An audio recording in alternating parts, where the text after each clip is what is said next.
Hey, what's going on, everyone? My name is Matt Jarbo. This is Three Buck Theater, and welcome back to the podcast. Today is the 7th of January, 2019. Now, I know what you're probably thinking, Matt, haven't you already tried this multiple times? One daily show just doesn't seem to do it for you. Well, the truth of the matter is simply this. Yeah, I've tried it multiple times, but I figured out why it wasn't working. I figured out why I wasn't happy with it, and I figured out ways to get around that. In fact, one of the reasons why I wasn't happy with it was because I didn't feel there was a lot of growth, but I also didn't give it enough time to grow. I get impatient from time to time, and that's my own problem.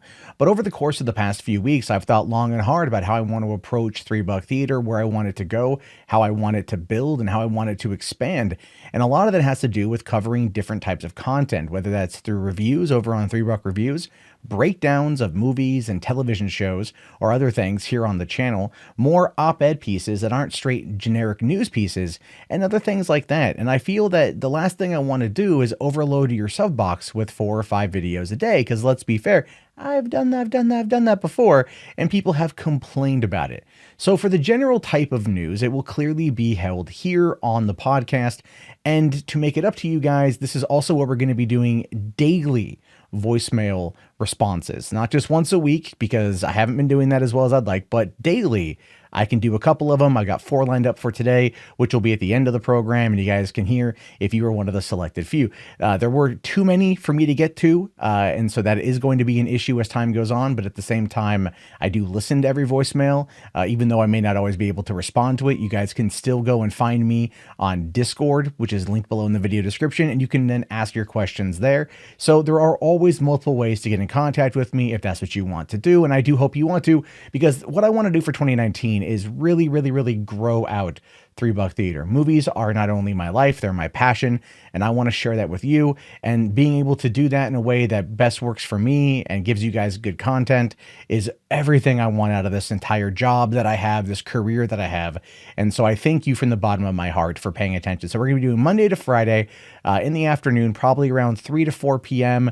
I'm still locking down the exact time, but they will be coming out through the live premieres, in which case the podcast will then be available after that for video on demand. So with that out of the way, that whole opening spiel out of the way, let's jump into the first topic. As you can see on the sidebar, we're talking about Kevin Feige addresses James Gunn's defection to DCEU for the first time since the director's firing. This is a big hot topic. Last night, Kevin Feige was on the Golden Globes red carpet for the first time for Black Panther, having been nominated for so many awards and getting none, which is fine with me because the movie, while good, is not award-worthy good. But at the same time, he was asked a lot of questions about James Gunn, and this is what popped up. It says, during his first time with the Golden Globes last night, Marvel Studios president Kevin Feige addressed the topic of James Gunn for the first time since the filmmaker was fired, saying here, "I don't see a rivalry. I see cool films being made. And one thing you know about James Gunn is he makes cool films." This is what Feige told Josh Horowitz from MTV. And he also went on to say, "I saw Aquaman last night and I really enjoyed it. And you know me, I've always supported them." That is roughly about it when it comes to James Gunn. It's not a great deal of information, but it is definitely addressing it. It is showing that Feige is supportive of his friend, and I think that's fair to say that Feige and James Gunn are friends. I'm sure Feige did all he could ultimately to keep James Gunn around, but it was still out of his control.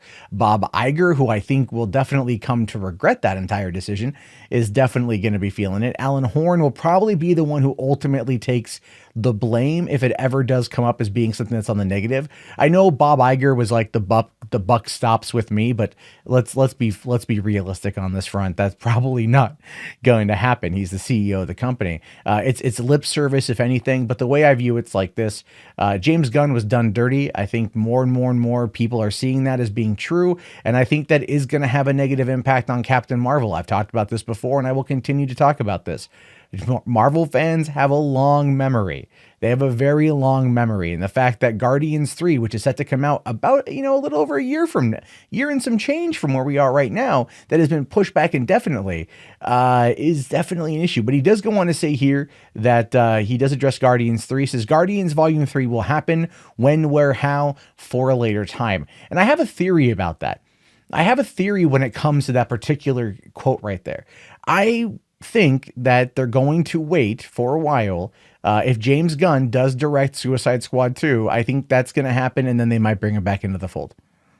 Once the Fox merger goes through, once that deal is completed, it will definitely be okay to bring Gunn back, right? They wait a year or some change. He's been silent. His social media has been dead. He hasn't said or done anything publicly. And in all that time, people will be willing to forgive him and move on. The deal, the $71.3 billion merger between the two companies, is going to be a problem if that does get screwed with. And as we move ever closer to it being completed, I do feel that ultimately he'll be brought back in. It just seems to be so stupid to not do it. Keep in mind that they have been mum on almost everything else in regards to the cosmic universe, because no one cares about that anymore too. I think that's another side of it as well. It could also be that they're, and I'll say that I'm wrong if I'm wrong here, but it could be the fact that Marvel getting the rights to X-Men back, because Kevin Feige does say in this interview that he's excited for not just the marquee characters that are coming back into the fold, but all the other characters that are coming back into the fold. So him being able to then pick and choose from those specific types of characters is something he is very much looking forward to, and hoping that the movies make enough money in order for them to warrant making another, which just makes no sense to me because the movies have grossed over $18 billion in 10 years. So the movies make enough money. He's got enough money to play with. I don't think he has to go get greenlit anymore from Marvel. I think Bob Iger just lets him do what he wants. But once this deal finishes, I think they're going to have this discussion about James Gunn again. That's what my gut tells me. All right, so jumping over here, what we got here is autoplay ads, which I freaking hate. Disneyland sees ticket price increase ahead of Star Wars Galaxy's Edge's grand opening. I think we all knew that this was going to be a thing, right? I talked about this previously on a video where it was rumored, well, not rumored, it was reported that Disney was paying out $1 billion. That's right. Throw up your Dr. Evil, $1 billion, in order to make Galaxy's Edge. And now as a result of that, they're raising ticket prices roughly 8%. So yeah, no, they are. They're raising ticket prices roughly 8%. It's now over $100 for one day, one park. Over $100 for one day, one park. And I think they did get rid of their Southern California pass, which is just unfortunate. It's just sad. But I get it. It's the theme park. They need to make money. Never mind that 1/3 of Disney's entire business revenue comes from theme parks, right? They already make enough as it is, but the $1 billion investment per park for this type of this type of event, it does make sense. And hopefully during the summer I'll be able to make it down there and give you guys a full run through of what I experienced at Galaxy's Edge. This is literally on my top things to do this summer, and I'm hoping I can get down there in time. But speaking again of Disney and Star Wars, we're learning a bit more about Disney Plus as it's coming closer and closer to fruition, as it gets ready to launch here towards the last quarter of 2019. We're only a few months away from getting more solid info. I would assume that coming out of Star Wars Celebration in April, we're going to see a lot of stuff drop. But they want to make sure that people know that they're not trying to compete with Netflix in regards to dropping Star Wars movies on Disney Plus, because Star Wars movies are still too damn profitable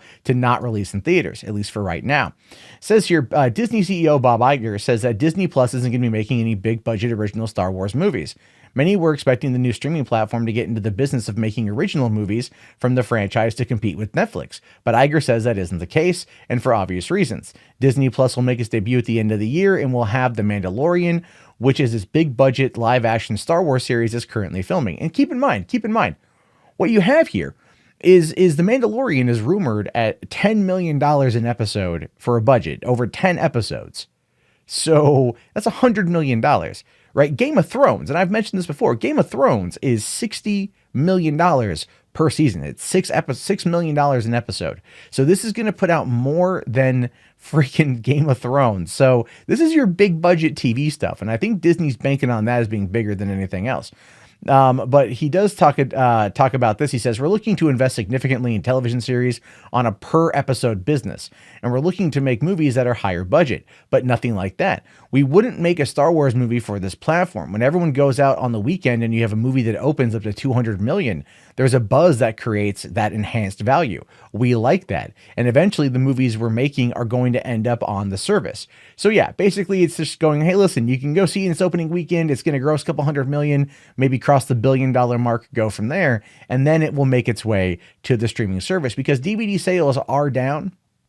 Blu-ray sales are down, and there are always going to be people who buy to collect and things like that. But at the same time, these particular companies are just going to work on, they're going to be creating more content. And honestly, I think at this point, TV shows are going to be what saves Star Wars, not the movies. Although I am really excited for the DB Weiss and David Benioff films that are going to, that are going to be coming at some point in time. Although, again, like I said, I don't think Rian Johnson is getting anything out of this. But here's one that's interesting, and this popped up today. Disney has not greenlit Avatar 4 and 5 yet. Isn't that weird? I mean, well, it's not that Disney hasn't greenlit them. They don't even own the rights to it yet. So this particular posting from LRM Online, Latino Review Movies, whatever it's called, Latino Review. There we go. It just seems kind of weird, but it says here, now, in case you needed another reminder at how big properties Disney has under his control, I now present the Avatar franchise, whose first film is still the reigning king of the box office. In addition to the likes of Star Wars and Marvel Studios, Disney now has that behemoth, for better or for worse. But where do things actually stand with the state of the series? Well, again, they don't have it yet because it hasn't closed yet. So even though they're operating on the preponderance that this is going to be a finished deal, anything could derail it. And therefore, cancel it. So don't get too far yourself. Don't get too out there. It says here, we've known for years that director James Cameron would not be creating 1, 2, but 4 sequels to the original Avatar film, meaning the series would ultimately span 5 separate movies. However, this Fox-bred franchise has never been a sure thing. Yes, Cameron and company have shot the first 2, but the second 2 movies will always have depended on the success of those first 2. And that is true. That is true. It says here that Bob Iger revealed about the acquisition, saying there are 2 more Avatar movies coming and 2 in the pipeline that have not been greenlit. And that's not necessarily to say that Disney has greenlit them yet, but maybe also Fox hasn't, because Fox is still its own company for the time being. But let's be fair. I think we've all learned one thing over the span of James Cameron's career: never bet against James Cameron. Never do it. Never do it. Not a good idea. Never bet against James Cameron. It's why I think even Alita Battle Angel is probably going to ultimately be okay. Just never bet against Cameron. That being said, we are looking at a situation here that is a little bit different from the nearly 10 years ago. Well, now just a little over 9 years ago when Avatar first dropped in theaters. I mean, the Avatar movie, God, it kicked off the 3D film craze. And I mean that, like, literally. If you go back and look at 2010 and go, why are all so many movies in 3D? It's because Avatar amassed 72% of all 3D ticket sales in 2009, which then led filmmakers to want everything to be 3D. And that was a time period all of us hated. At least now it's better technology, but at the same time, it's still fundamentally annoying. But the way I view it's like this. Cameron is maybe not going to hit the $2 billion mark with Avatar 2 and 3, but he will definitely $1 billion. I don't think 2 billion, but definitely $1 billion. The franchise, well, mostly dormant over the span of the last 9 years, has spawned a video game, which was ultimately not well received, but it was functional enough. And of course, they have the Pandora world, I think, at Walt Disney World, right? The whole Pandora ride over there. So that is going to do something to keep it in the consciousness of those who go to those parks. And people are always going to want to go see it. The Avatar 2 is going to be a success, whether they want it to be or not, simply out of just curiosity. People that were like, well, I enjoyed the first movie. I enjoyed the first movie quite a bit. I mean, it was, a little bit derivative in terms of plot, but still fun nonetheless. So why don't I go and see this next one? We'll see how it goes. That's what's going to happen, and that's going to be just fine. I'm hoping that the movie itself does really well, and that we get the other 2 films. I mean, the movie doesn't even really have to make $1 billion. It could do enough to where it just covers its budget, but then it goes and does well on home video or merchandise or things like that, and that's going to be what pushes it. The downside to it is that Avatar itself is a movie that everyone thinks fondly of from a theatrical experience, but you ask them certain questions like, what was the name of the villain? What was the name of the main character? What was the name of Zoe Saldana's character, right? What are some specifics? And some people have trouble remembering that because the movie on home video, because of the technological wonder that it was, this kind of failed to do really good. Like I own it on Blu-ray. I watched it maybe twice, and I haven't watched it since. And that was 2010. So it's been nearly 9 years since I've seen it. I still remember it fondly, but I'm also like not really looking to jump back into it just yet until we get closer to the release of Avatar 4 or Avatar 2 and Avatar 3. And I think that will be a surefire way to tell whether or not the film franchise has legs or it's dead in the water. So finally here today, guys, I want to talk about this new Netflix animated anthology, Love, Death, and Robots, which is coming from David Fincher and Tim Miller. Two names you wouldn't necessarily think were synonymous with one another, but both like experimental film and both are very good on a visual scale. So I'm very curious to see what we're going to be dealing with here.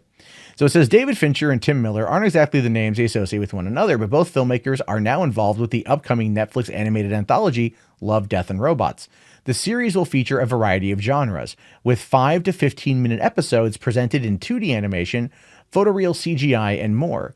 Different teams of filmmakers all over the globe will have a hand in creating the series. Now, according to the report here, it says, Love, Death, and Robots, this is from Tim Miller, is my dream project. It combines my love of animation and amazing stories.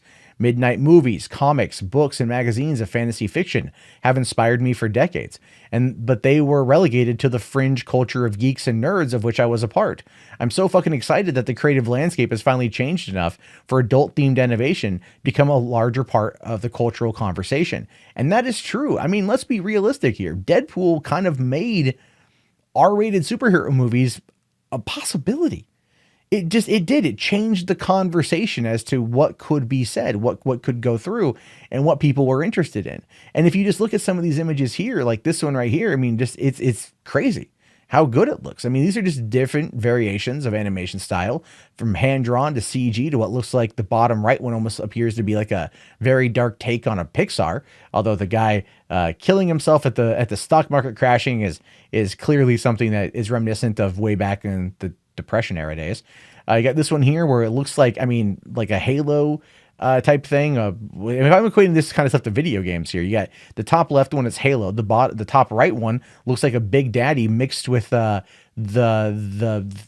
mechanical thing from Alien, right? Or Avatar.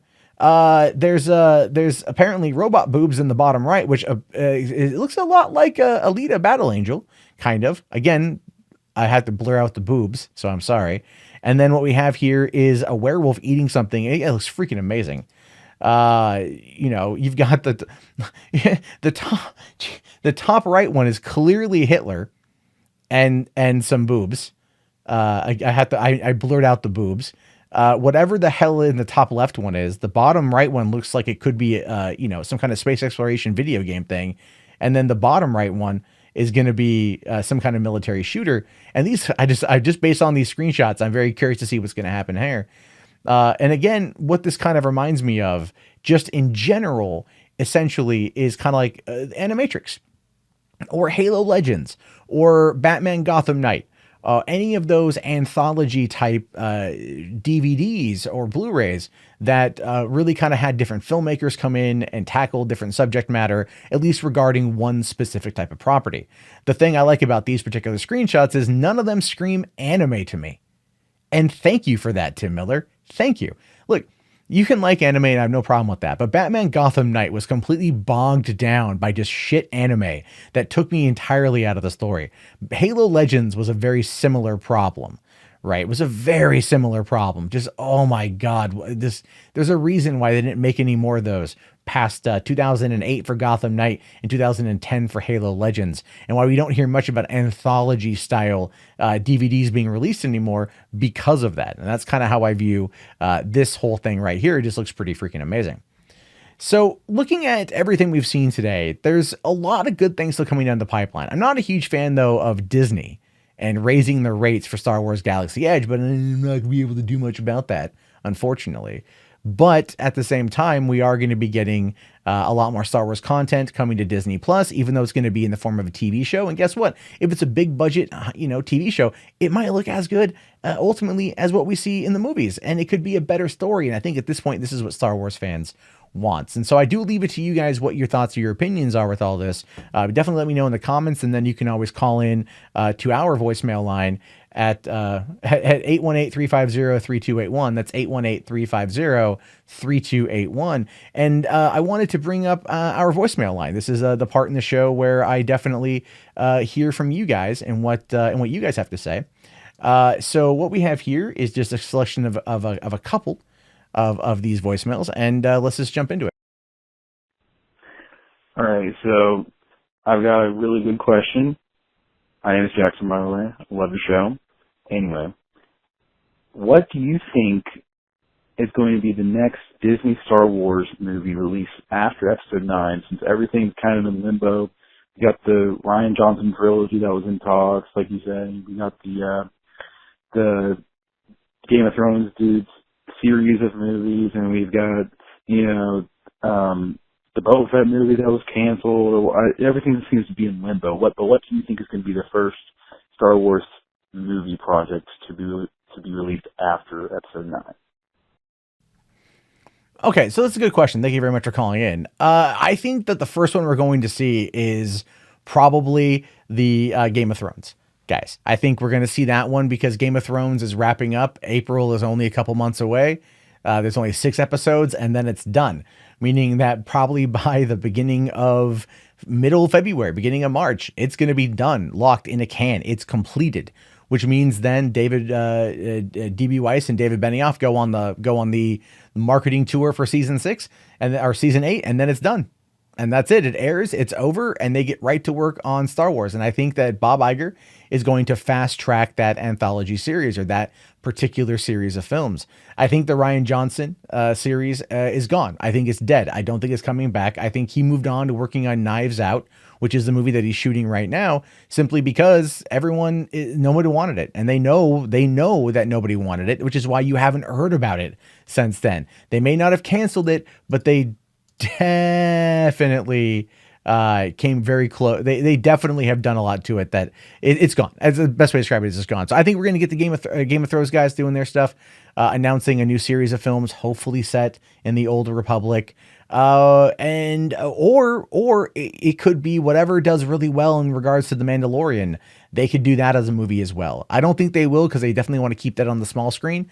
But I don't know. I think the future of Star Wars past this movie is wide open, and that gives me some semblance of peace and calm and comfort, because the way I view it is that it means they have time to reflect and review and not feel like they have to immediately start something new. They give audiences time to kind of process what happens, as well as enjoying new content that's coming out for TV. But I think if I had to bet money, like if there's a gun to my head, clearly it would be the Game of Thrones guys. But thank you very much for your call. I do appreciate that. Hey, Matt. I just saw the video about James Wan being snubbed by the Oscars, and I completely agree. It's an absolute disgrace. James Wan, he pushed the boundaries of computer graphics with this movie, Aquaman. I mean, it was completely believable. Them underwater swimming, the fight scenes was incredible. The under the sea spaceships, I guess what you call them, or it's like Star Wars under the sea, and it was just awesome. And the Oscar snubbing James Wan and his crew is just unbelievable. And well, I guess that's how the world works, right? And great videos, and we'll see you later. Hey, thanks a lot for calling in. Yeah, James Wan getting snubbed at the Oscars, man. That was lame. That was lame sauce. That was lame as shit. I went back and was looking at some of the high res stuff coming out from Aquaman. The graphics for like making their hair move in the water, the subtle bits of current, what you see in regards to just the sea life and the marine life, the seabed, everything else looks amazing. Yeah, you can tell that it's CG. You can tell that it's, not 100% perfect, but yeah, freaking Black Panther got nominated or is in the short running for that. But James Wan's Aquaman isn't. It just tells me that Warner Brothers didn't put out enough content. They didn't put out enough money. As bad as that seems, they did not put out enough marketing to get on there. And because the Oscars are all about how much money you spend, and I think we all know that at this point. And it's unfortunate that it's there, but we can all still enjoy it. And hopefully the next time around, Warner's won't skip on the marketing, because that ultimately is what I think it really does boil down to. But thank you very much for calling. Hey, Matt, it's Evolution once again. I got another question regarding Ghostbusters 3. It was hinted that the third movie would have Bill Murray's Venkman, return as a ghost. But now that we have tragically lost Harold Ramis, in real life, is it possible that, that his Egon would fill in that role? And, and what do you think it would be good for the movie to, have it to honor, basically have the movie honor him that way, as well as having his presence known even though he's no longer with us? For me, I think it makes the most sense. What do you think? Yeah, man. Thanks. Okay, so I get the question. Thank you, Eddie, for calling in. I get it from a fan perspective, right? You're like, man, it wouldn't be so cool if they got like, the Harold Ramis ghost and that was around instead of Bill Murray. Yeah, it would be, but think about it like this. How would they portray it? How would they do it? How would they make Egon a ghost, right? Would he talk? Would he just be there in ghost form? Would he do anything? Would he be, anything they do is going to be heavily scrutinized in that regard. So by going the pathway of having Egon be a ghost, and not have it be, Harold Ramis playing him, it's definitely going to be an issue. I wouldn't mind. I don't think I would personally mind if they had a ghost at some point that looked like Egon. You know what I mean? Like if it wasn't like, I don't want it to, I should clarify. I don't want it to be like a Slimer type ghost, right? But if they're busting ghosts, or something happens, like they have to go into the containment unit or something, or they have to go into something, and then there's Egon floating around, because think of it like this, right? If Egon died, became a ghost, Egon would want to go into the containment unit. He'd want to go in there and study it. That's what his ghost would want. So it would be a cool thing if they all went in there, and then they did do a CG version of Harold Ramis as Egon, and he kind of looked at them and they looked at him, and there was a nod and like a subtle nod back, and then they went their separate ways. Like, we acknowledge that he passed, we acknowledge that we love him, we acknowledge he was our friend, but this is what Egon would have wanted. If it's done like in a tasteful way like that, then I'm definitely all board. I'm on board with it. But if it's treated like Slimer and his family in Ghostbusters 2016, no, thank you. I'm done. It's no. But if again, respectful, totally for, not, exploitative, not for me, but I don't think that's going to really be the case, to be honest with you. But thank you very much for your call. Hi, Matt. This is Sarah. My question would be, do you think there will be a fourth Star Trek movie happening? Yeah, because right now, no one knows, and it would be nice to hear your thoughts. So thank you, and I love your content. Bye. Hey, Sarah, thank you so much for the nice words. Star Trek 4, that's a tough one. I would like to see another movie done in the Kelvin universe. I'd like to see another film done in the Kelvin timeline. I just feel like I've grown, that movie, that series is now 10 years old in May. As weird as that is to say, it's 10 years old in May. And a lot of people out there really, really, really like it. And a lot of diehard Star Trek fans don't like it, but that's okay. I think they hate Star Trek Discovery even more. But looking at the idea behind another Star Trek film, I think it would be on board. I'd be totally on board with it. They did have a director picked out. They are trying to get the cast back together. Something is clearly kind of tying it up. And it's possible it's because Paramount just doesn't have the money. They just don't have the money. Bumblebee was supposed to come out and be this big savior for Paramount. It got grand reviews. The problem with it is, though, is it opened up when Aquaman, Mary Poppins, and Spider-Man Into the Spider-Verse came out, which is just a terrible time to release a movie like that. I don't get it. Why not release it in like early February? Give it a couple weeks before going into Alita Battle Angel, whatever else is coming out, or find a time where there's a couple weeks that could give you what you need, where there's just no competition. And that was the biggest problem on the mistake of Paramount's part, is releasing this movie when they did. Had they not done that, it might have had a better shot, which then could lead into another Star Trek film. But really, I think Star Trek for right now is probably going to be into the TV side of things. With the Picard series coming out this year, as well as Discovery Season 2 coming out, I think in just a couple weeks, that's where we find ourselves. That's where things are.